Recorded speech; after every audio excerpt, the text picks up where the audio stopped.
Shalom alaihim Bapak Ibu, saudara-saudari yang dikasihi di dalam Tuhan. Terpujilah Tuhan yang telah mempertemukan kita untuk belajar firman-Nya. Kita berdoa. Bapa, dalam nama Tuhan Yesus, terima kasih untuk waktu ini. Kesempatan yang Kau berikan kepada kami untuk belajar firman-Mu. Roh Kudus kiranya menolong kami sehingga kami sanggup memahaminya. Dalam nama Tuhan Yesus kami berdoa. Amin. Bapak Ibu saudara-saudari yang dikasihi dalam Tuhan, hari ini Rabu 5 Mei 2021 kita akan belajar dari Mazmur 107 ayat yang ke-17 sampai 22. Mazmur 107 ayat yang ke-17 sampai 22. Judulnya adalah The Power of Christ Part 3. The Power of Christ Part 3. Bapak Ibu saudara-saudari yang dikasihi dalam Tuhan, kita masuk pembahasan bagian yang ketiga mengenai kuasa dalam seruan The Power of Christ. Kali ini kita fokus kepada orang-orang yang menjadi bodoh dan menderita karena suka membangkang, karena suka memberontak. Tapi kita perhatikan terlebih dahulu ayat yang ke-19. Demikian. Maka berseru-serulah mereka kepada Tuhan dalam kesesakan mereka, dan diselamatkannya mereka dari kecemasan mereka. Berseru-seru. Ini yang sudah 2 kali dan 3 kali ini ya, diulang ya, atau berseru-seru. Bapak Ibu saudara-saudari yang dikasihi dalam Tuhan, sebagaimana pola atau susunan pembagian yang pernah kita pelajari 2 kali di hari-hari kemarin, demikian juga di bagian ini. Bagian yang ketiga ini juga ada 3 hal atau 3 bagian untuk menjelaskan ayat-ayat yang akan kita pelajari ini. Yang pertama, alasan mengapa berseru. Alasan mengapa berseru. Ayat 17 dan 18. Demikian. Ada orang-orang menjadi sakit oleh sebab kelakuan mereka yang berdosa dan disiksa oleh sebab kesalahan-kesalahan mereka. Mereka muak terhadap segala makanan dan mereka sudah sampai pada pintu gerbang maut. Bapak Ibu saudara-saudari yang dikasihi dalam Tuhan, ayat yang ke-17 itu ada perbedaan sedikit di dalam penerjemahannya. Kalau di Indonesia diterjemahkan, saya ulangi ya, ada orang-orang menjadi sakit oleh sebab kelakuan mereka yang berdosa dan disiksa oleh sebab kesalahan-kesalahan mereka. Tapi kalau menurut bahasa aslinya yang diterjemahkan ke dalam bahasa Inggris itu berbeda. King James Version itu menerjemahkan, saya sudah artikan demikian. Bodoh karena pelanggaran mereka. Dan karena kedurhakaan mereka, mereka menderita. Saya ulangi terjemahan King James Version ini. Bodoh karena pelanggaran mereka. Dan karena kedurhakaan mereka, mereka menderita. Sementara itu, New International Version menerjemahkannya demikian. Sudah saya terjemahkan bahasa Indonesia. Beberapa menjadi bodoh karena pemberontakan mereka dan menderita penderitaan karena kedurhakaan mereka. Saya ulangi. Beberapa menjadi bodoh karena pemberontakan mereka dan menderita penderitaan karena kedurhakaan mereka. Jadi ada satu kata yang tidak diterjemahkan oleh Lai, itu kata bodoh. Kata bodoh. Di dalam bahasa Ibrani-nya muncul kata evil. Evil itu bodoh. Artinya adalah keberadaan tanpa pemahaman karena tidak menggunakan kapasitasnya untuk memahami. Perhatikan ini. Bodoh, evil. Itu artinya keberadaan tanpa pemahaman karena tidak menggunakan kapasitasnya untuk memahami. Bapak, Ibu, Saudara-saudari yang dikasihi dalam Tuhan, ini sebetulnya fokus kepada orang-orang yang keras kepala, atau berperilaku bodoh. Bapak Ibu, ini menarik. Kata ini menarik. Karena ini bagian dari penderitaan itu. Atau ini alasan kenapa orang-orang itu berseru-seru kepada Tuhan. Yaitu karena keberadaannya tanpa pemahaman. Karena tidak menggunakan kapasitas untuk memahami itu. Tidak digunakan. Mengapa? Ya, keras kepala itu tadi. Jadi berperilaku bodoh. Bapak Ibu, ini merupakan keadaan yang mengerikan. Perhatikan, kalau mereka bodoh, tidak memahami sesuatu, itu berarti mereka mudah tersesat. Mudah tersesat. Di dalam perjalanan hidup mereka, mereka mudah tersesat yang menuju kepada kebinasaan. Karena kebodohan yang semacam itu membuat mereka tersesat, berjalan menuju kepada kebinasaan. Perhatikan ayat 18b, demikian. Dan mereka sudah sampai pada pintu gerbang maut. Mereka sudah sampai pada pintu gerbang maut. Ini mengerikan, Bapak Ibu, mengerikan. Mereka ya sejengkal lagi atau selangkah lagi itu akan mati, binasa dalam kematian itu. Karena mereka bodoh, tersesat. Jadi berjalan kepada jalan kebinasaan. Mengerikan, bukan? Ini keadaan mereka yang sesungguhnya. Alasannya kenapa mereka berseru, keadaannya seperti itu. Kemudian dikatakan disiksa. Dan disiksa oleh sebab kesalahan-kesalahan mereka. Baik di dalam King James Version maupun New International Version itu mengartikan menderita. Ya, menderita. Jadi disiksa itu sama artinya dengan menderita. Bapak, Ibu, Saudara-saudari yang dikasihi dalam Tuhan, ini menjelaskan tentang orang Yahudi yang dibuang ke Babel karena pemberontakan mereka. Kita tahu sejarahnya. Bagaimana mereka memberontak kepada Tuhan. Bagaimana mereka membangkang kepada Tuhan. Tak acuh terhadap perintah Tuhan. Mengabaikan firman Tuhan. Mereka memberontak, membangkang, durhaka kepada Tuhan dan firman-Nya. Itulah sebabnya kemudian Tuhan mengizinkan mereka untuk dibuang ke Babel dan menghadapi kenyataan yang seperti ini tadi. Mereka menjadi orang yang bodoh. Mereka tidak memahami maksud Tuhan. Dan tentu mereka tidak memahami tujuan kehidupan yang benar.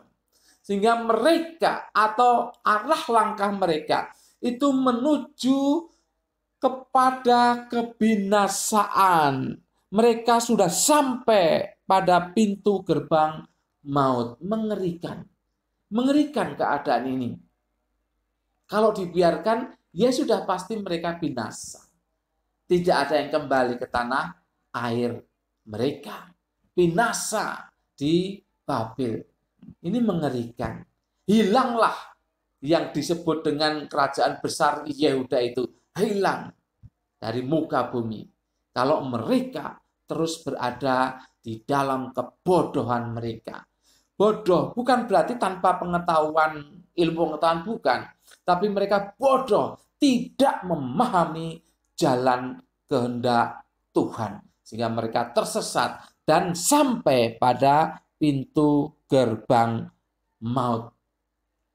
Bapak, Ibu, Saudara-saudari yang dikasihi dalam Tuhan, itulah alasan mengapa mereka berseru kepada Tuhan. Kemudian yang kedua itu hasilnya. Hasil dari seruan itu ayat 19 dan 20 demikian. Maka berseru-serulah mereka kepada Tuhan dalam kesesakan mereka, dan diselamatkannya mereka dari kecemasan mereka. Disampaikannya firman-Nya dan disembuhkannya mereka, diluputkannya mereka dari liang kubur. Perhatikan ini jawabannya ini. Yang pertama sama ya dengan dua bagian sebelumnya, yaitu mereka dilepaskan dari kecemasan. Tetapi yang kedua dan ketiga ini menarik. Ini tambahannya demikian. Lalu disampaikannya firman-Nya. Bapak Ibu, mereka dalam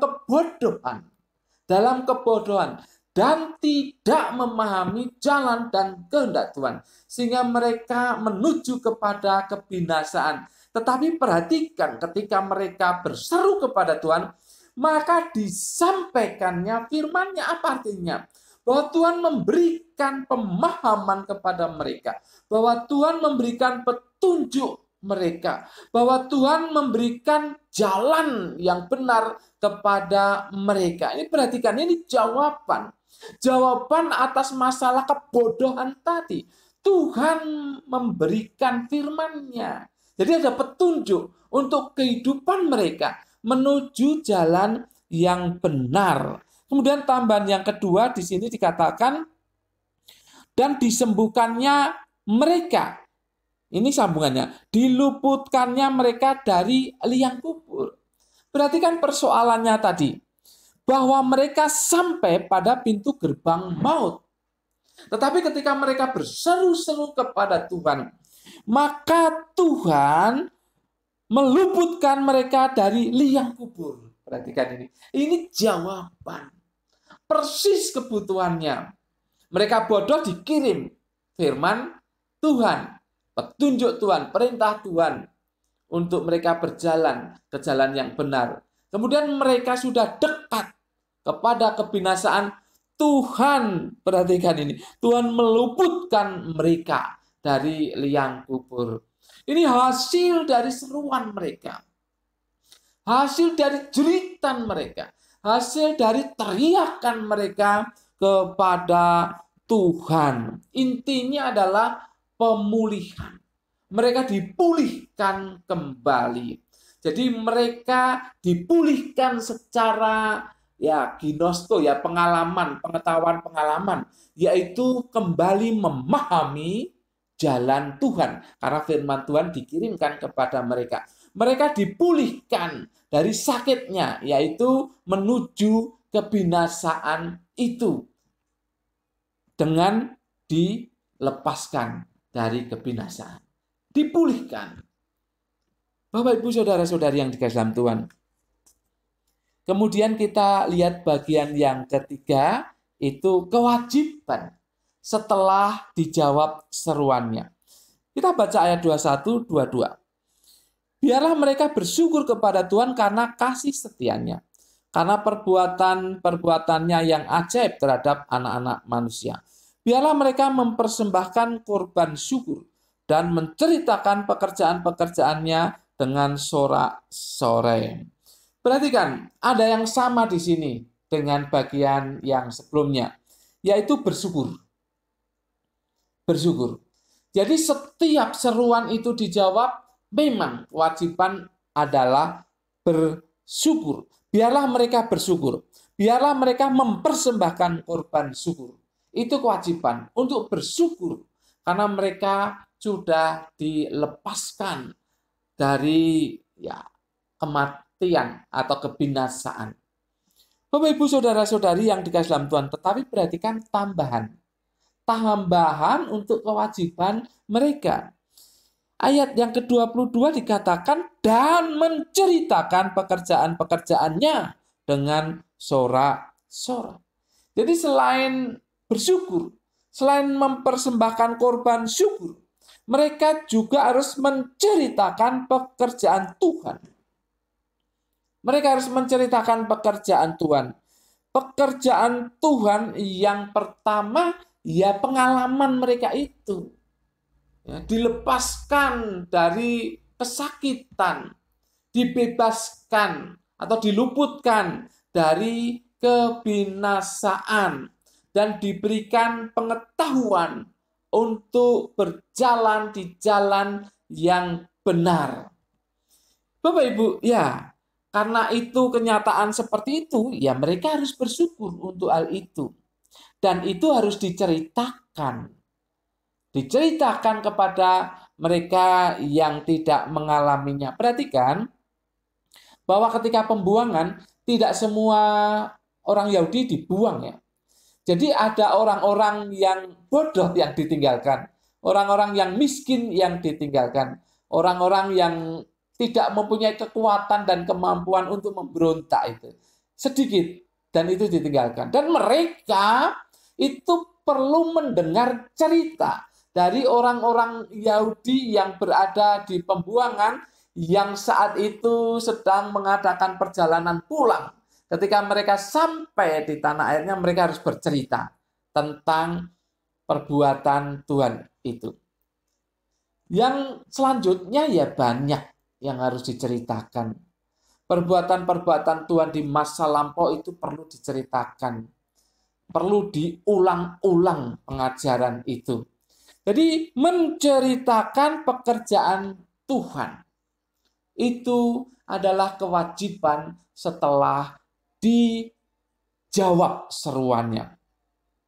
Bapak, Ibu, saudara-saudari yang dikasih dalam Tuhan, apa yang bisa kita tarik pelajaran dan untuk diterapkan dalam kehidupan kita? Yang pertama, kadang kita menjadi bodoh. Bodoh dalam arti bukannya tanpa pengetahuan, tetapi bodoh yang tidak memahami kehendak dan jalan Tuhan. Kadang orang Kristen ini menjadi bodoh. Orang percaya ini kadang-kadang menjadi bodoh, yang tidak memahami kehendak dan jalan Tuhan. Jadinya tersesat.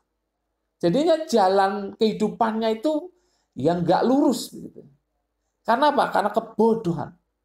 Tetapi kebodohan itu karena akibat membangkang, memberontak kepada Tuhan dan firman-Nya. Menjadi bodoh. Mengapa? Karena sumber pengetahuan itu adalah Tuhan. Kalau membangkang kepada Tuhan, ya tidak ada pengetahuan secara khusus untuk jalan hidup orang percaya. Bapak Ibu, oleh sebab itu kita jangan membangkang. Kita jangan memberontak kepada Tuhan. Jangan keras kepala. Jangan tegar tengkuk. Jangan durhaka kepada Tuhan. Ketika saat ini diperdengarkan firman-Nya kepada Anda dan saya, jangan keras kepala. Jangan tegar tengkuk. Nanti Anda dan saya jadi bodoh dan tersesat. Kita akan mengikuti jalan yang tidak benar, tidak lurus. Karena tidak punya pengetahuan akan kehendak dan jalan Tuhan. Bodoh. Oleh sebab itu sekali lagi jangan membangkang, jangan memberontak, jangan durhaka, jangan keras kepala, jangan tegar tengkuk. Jadi ketika firman Tuhan diperdengarkan kepada Anda dan saya, terimalah, jangan keras kepala. Nanti kita bisa menjadi bodoh. Yang kedua, tetap berseru kepada Tuhan. Tetap berseru kepada Tuhan. Kalaupun kita sudah jatuh ke dalam kebodohan, sehingga kita selalu bertanya-tanya, Tuhan kehendak-Mu seperti apa? Jalan-Mu yang mana? Mana yang Engkau kehendaki supaya saya melangkah? Supaya saya melakukan ABC yang mana? Yang mana, dan yang mana. Kalau itu yang terjadi di dalam kehidupan Anda dan saya, berseru kepada Tuhan. Berseru kepada Tuhan. Maka Dia akan kirimkan firman-Nya. Maka Dia akan berikan pengetahuan kepada kita.